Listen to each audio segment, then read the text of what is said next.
मुंबईमध्ये ठाकरेंच्या शिवसेनेला धक्का बसलाय। मुंबईमधील 50 माजी नगरसेवकांनी शिंदेंच्या शिवसेनेमध्ये प्रवेश केलेला आहे। अनेक पदाधिकाऱ्यांनी सुद्धा शिंदेंच्या शिवसेनेमध्ये प्रवेश केल्याचा दावा करण्यात आलाय।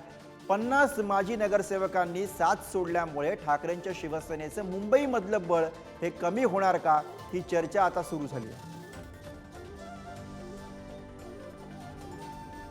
तर मुंबईमध्ये ठाकरेंच्या शिवसेनेला मोठा धक्का बसल्याचा दावा केला जातोय। मुंबईमधील 50 माजी नगरसेवकांचा शिंदेंच्या शिवसेनेमध्ये प्रवेश केल्याचा हा दावा आहे।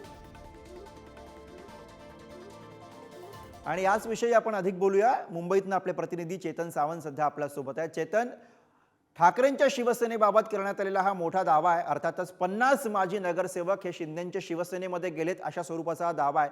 काय बोललं जातं याविषयी काही प्रतिक्रिया समोर येत आहेत का?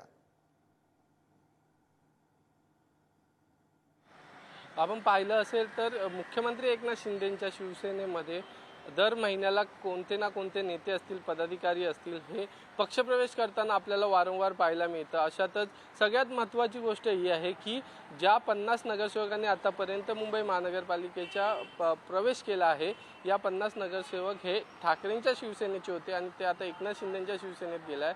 त्यामुळे कुठेतरी ठाकरेंच्या शिवसेनेमध्ये महानगरपालिका निवडणुकींपूर्वी हा मोठा हादरा असू शकतो असं देखील म्हटलं जात आहे।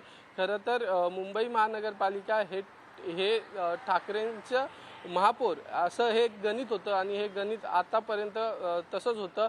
मात्र येणाऱ्या काळात नेमकं चित्र काय असेल हे पाहणं महत्त्वाचं असणार आहे, कारण मुख्यमंत्री एकनाथ शिंदे यांचा देखील शिवसेना हा पक्ष आहे आणि हे देखील महानगरपालिकेच्या तयारीला लागलेले आपल्याला पाहायला मिळत आहे। महानगरपालिका निवडणुका कशा प्रकारे लढवता येतील याचे निर्देश देखील ते सर्व नगरसेवकांना, माजी नगरसेवकांना देताना पाहायला मिळत आहे। पण सध्या तरी विधानसभा निवडणूक असल्यामुळे सर्वांचं लक्ष या विधानसभा निवडणुकीत आहे। अशातच ठाकरेंकडनं देखील जिथे उमेदवार जिंकू शकत नाही अशा जागा आहेत तिथे देखील उमेदवार दिले जाणार आहेत, कारण मुंबई महानगरपालिकेसाठी या जागा खूप महत्त्वाच्या आहेत। या जागेनुसारच, विधानसभेच्या जागेनुसारच आपली ॲव्हरेज, आपला मतांचं ॲव्हरेज काय आहे हे ठाकरेंच्या शिवसेनेला त्या विधानसभेच्या निवडणुकीदरम्यान समजणार आहे।